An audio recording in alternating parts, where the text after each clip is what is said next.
მოგესალმებით ყველას, ეს არის არხი საინტერესო ამბები და დღეს მე ვისაუბრებ იმაზე, თუ რატომ უნდა დალიოთ ყავა და ჩამოთვლი 5 მიზეზს. კოფეინი აჩქარებს მეტაბოლიზმს. კოფეინის ზემოქმედებით ორგანიზმი აქტიურდება, რაც ვარჯიშით შეიძლება გამოვიყენოთ. ვარჯიშის შემდეგ მიღებული ყავა კი ხერხს უწყობს მეტაბოლიზმის დაჩქარებას. ალბათ გაგიათ, რომ ყავას უმრავი სახელწოდება აქვს. მათ შორის ეძახიან ბედნიერების სასმელს.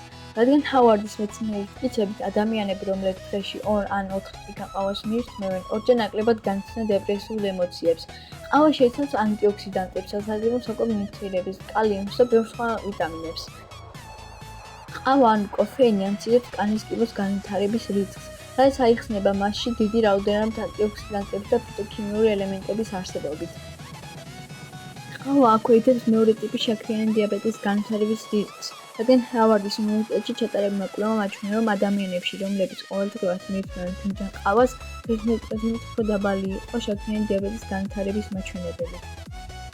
თუ თქვა ყოველდღიურად მიირთმევთ ნახევარ ფინჯან ყავას, ამაში არანაირი პრობლემა არ არის, რადგან ყავა არ იგულირებს ტყვინს წნევას.